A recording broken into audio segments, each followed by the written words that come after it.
Mtu anauliza Kuntwe, Arsenal ka draw, Inter Milan kafungwa. Kwani una betije?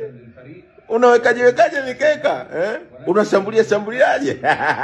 Option niliyoweka kwa Inter na Arsenal hiyo hapo. Inter nilimpa tu apate goli kwa sababu nawajua wa Bodo Glimt.